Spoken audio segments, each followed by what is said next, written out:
Emily Carter was the kind of girl who never made headlines until the day she stepped into Jason Hale's car and vanished without a trace. In a town where nothing ever happened, her disappearance exposed a chilling secret, a trusted counselor's betrayal, and a predator hiding in plain sight. What started as a simple ride became a nightmare no one saw coming. It was a bright and peaceful Saturday in the town of Hilford, the kind of place where the loudest sound you might hear was a dog barking or the hum of a lawnmower in the distance. Everything about the town was predictable. The people, the streets, the weather. That's why what happened to Emily Carter didn't just catch everyone off guard, it shattered their sense of safety. Emily was just 19, a college student who worked part-time at a small independent bookstore downtown. She had no known enemies,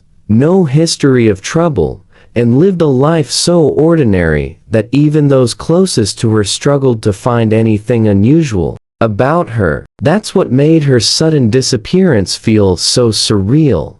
Security footage later pieced together the last few moments anyone ever saw her. At precisely 3:45 p.m., Emily stepped out of the bookstore, adjusted her bag, and walked down Maple Street with a steady stride. She wasn't running. She didn't look scared. She even paused at the crosswalk like any normal day. Then a silver sedan pulled up slowly beside her. The camera didn't catch the license plate, just the make and color of the car. Emily turned toward it, took one small step forward, then opened the passenger door and got in. No sign of hesitation, no waving goodbye, no looking back. Within seconds, the car drove away and disappeared around the corner.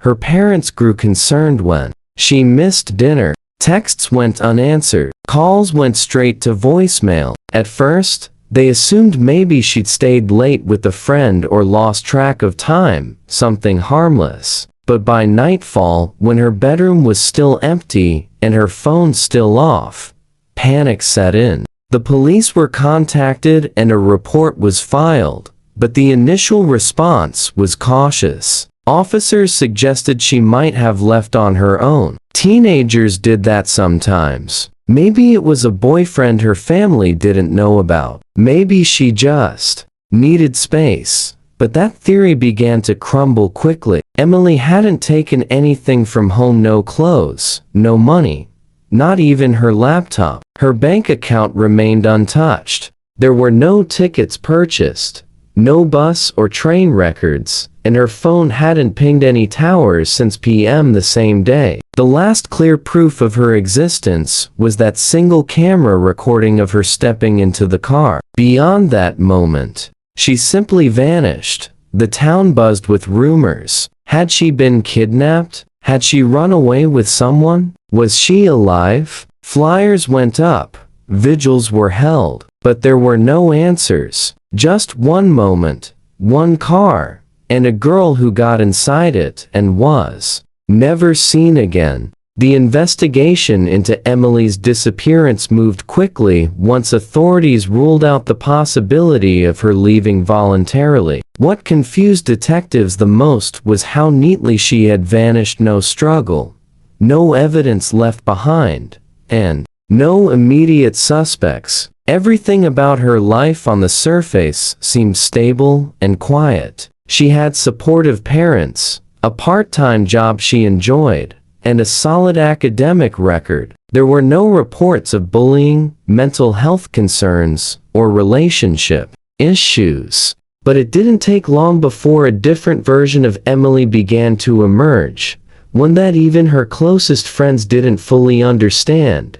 When police were granted access to her phone and laptop, they found fragments of deleted messages and apps that had been hidden from plain sight. Encrypted messaging platforms and anonymous chat logs revealed a secret digital trail. While most of the conversations had been erased, enough was recovered to make one thing clear: Emily had been speaking with someone regularly using only the name Ash. The tone of their exchanges was friendly at first, but things shifted in the days leading up to her disappearance. Her messages turned anxious. She seemed unsettled, even scared. She used words like urgent, worried, and you promised. It was clear that she had started to distrust the person she'd once confided in. Further analysis of her search history raised more alarms. She had recently looked up how to block a phone number permanently,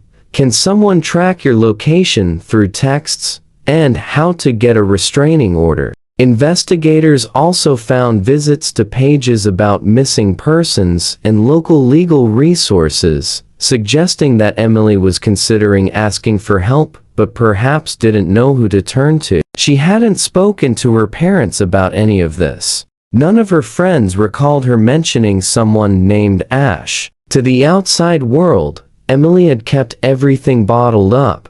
What haunted the investigators the most was how intentional it all seemed. She had clearly been hiding something, but why? Was she afraid of someone finding out? Or had she been manipulated into silence? It was also suspicious that the messages from Ash abruptly stopped the same day Emily went missing. No new messages came in, and the user profile was deleted entirely. Whoever Ash was, they had gone dark right after Emily got into that car. The more police uncovered, the more it became obvious that Emily had been in contact with someone dangerous, someone who knew how to stay invisible. And if Emily had trusted that person enough to get into their car, it meant she believed she had no other choice. That realization shifted the tone of the case. It was no longer just a missing persons investigation. It was likely the beginning of something much darker. The identification of the silver sedan from traffic cameras marked a critical breakthrough in the investigation. Using nearby surveillance footage, investigators tracked the vehicle through town and eventually located it parked behind a row of rundown garages in a neighboring suburb. The registration led them to a man named Jason Hale. He was 33 years old, lived alone in a modest one-story house 2 towns away, and worked as a mechanic at a local garage. On paper, he was clean, no criminal record, no history of violence, no red flags. But there was something off about him, something that didn't add up. When officers knocked on his door, Jason answered calmly, cooperative but cautious. He said he didn't know anyone named Emily Carter and claimed he'd spent the weekend visiting relatives out of town. But when asked to provide details, his story became vague and inconsistent. Phone records painted a different picture. His device had pinged multiple towers along the same route Emily took the day she disappeared, including right outside the bookstore at exactly 3:45 p.m. His car matched the one in the surveillance footage, down to the missing front hubcap. Still, without direct evidence linking him to a crime, no body, no witnesses, no DNA, police couldn't hold him. As pressure mounted, Jason Hale vanished just 2 days later. He didn't show up to work, didn't return home, and his phone was switched off permanently. The silver sedan was later discovered abandoned at a gas station not far from the state border. Inside the trunk, investigators found disturbing items. There was a torn strip of fabric, later confirmed to be part of Emily's missing tote bag. More alarming was a small spiral notebook hidden beneath the spare tire. Most of its pages had been ripped out, but one remained intact. It contained a list of first names, dozens of them, including Emily's, along with strange notations like trust gained, stage 2, and final meeting. Suddenly, Jason was no longer just a person of interest. He was the prime suspect in what was quickly unfolding as a possible serial operation. Investigators now believe that Emily might not have been the first girl he targeted. The pattern was methodical. He inserted himself into their lives carefully, without drawing attention. The use of aliases like Ash suggested a deliberate effort to conceal his identity and manipulate victims into cooperating. The eerie part was how normal Jason appeared to everyone around him. Neighbors described him as quiet, polite, and forgettable. No one suspected a thing. Yet, behind closed doors, something far more sinister had been happening, and Emily had unknowingly walked straight into the middle of it. Months slipped by with no word from Emily, and no trace of Jason Hale. The case grew colder by the day. Billboards featuring Emily's face began to fade in the sun, replaced by new headlines and newer tragedies. Despite ongoing tips and periodic searches, investigators were no closer to finding either of them. Then, bizarre twist reignited everything. A fire broke out one night at Jason Hale's former home. Though the structure was mostly intact, the basement had suffered significant damage. Fire inspectors noted something odd during their walkthrough. Part of the concrete floor sounded hollow beneath their boots. That detail was enough to bring the investigators back in with equipment designed to detect hidden spaces. What they found beneath the floor shifted the direction of the investigation completely. Beneath the cracked basement floor, buried in a shallow cavity, were remnants of a blanket, a smashed cell phone, and long strands of blonde hair, later confirmed to match Emily's DNA. But again, there was no body, no blood, nothing that confirmed her fate. Instead, it seemed more like a hiding place, or worse, a temporary holding spot, a trap. The site was carefully covered and reinforced, suggesting Jason had made it himself, possibly weeks or even months before Emily ever disappeared. Tucked behind a panel in the wall, they found a box containing several memory cards and an old digital camcorder. The footage recovered was chilling. Hours of surveillance, filmed from a distance, captured Emily in various locations around town, leaving her job, sitting in the park, walking home from class. The tapes confirmed their worst fears. Jason had been watching her long before they ever met. Some footage even showed him following her at night from a distance, never approaching, never speaking, just watching. But one specific recording changed everything. It had been filmed just a few days before she went missing. In it, Jason was pacing the basement, speaking to someone off camera. Though the voice of the other person wasn't captured, Jason's responses hinted at a disturbing partnership. He said things like, "She trusts you more than me," and "Don't back out now, she's expecting you." That video proved Jason wasn't acting alone. Someone else had access to Emily. Someone she trusted enough to make her feel safe, even when she sensed danger. Suddenly, the investigation expanded from a manhunt to a wider conspiracy. Jason was not just a predator, he was working with someone on the inside.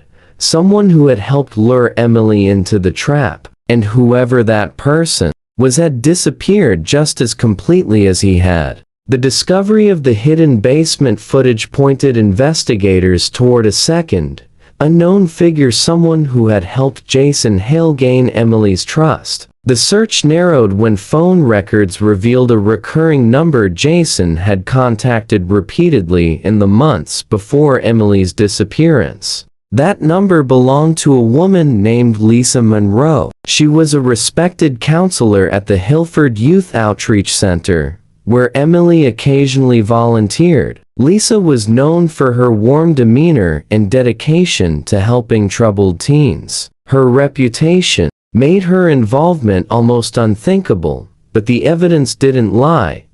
Investigators secured a warrant and searched Lisa's home. What they found stunned them. Hidden in a locked drawer were several encrypted USB drives. Once cracked, the contents revealed detailed files on multiple young women, including Emily. Each file included personal notes, emotional vulnerabilities, social habits, and preferred communication styles. Lisa had built psychological profiles on her own students, identifying which ones were isolated, emotionally strained, or easily manipulated. It was calculated and predatory. Emily's file was the most extensive. It included transcripts of their private sessions, photos taken without her knowledge, and messages copied from her phone suggesting Lisa had access to more than just her trust. Investigators concluded that Lisa had passed this information to Jason, who then used it to craft the perfect online persona to win Emily's confidence. He didn't randomly find her. She had been selected.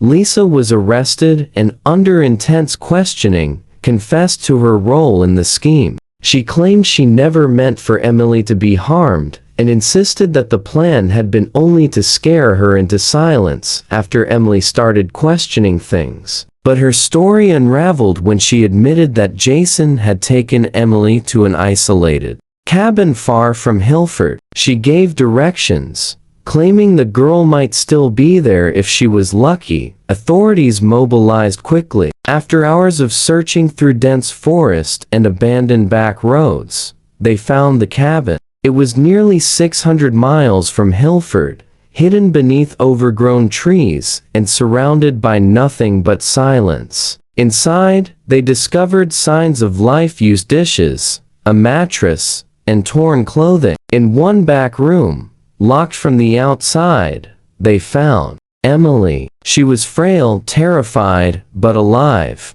Her rescue made headlines nationwide. She had survived nearly 7 weeks in captivity, kept under constant threat, unsure if anyone was even looking for her. Jason Hale was never found. Some believe he died in the fire. Others think he escaped and is still in hiding. But one thing was certain: Emily's survival revealed just how deep the deception went, and how quickly an ordinary life could be swallowed by darkness.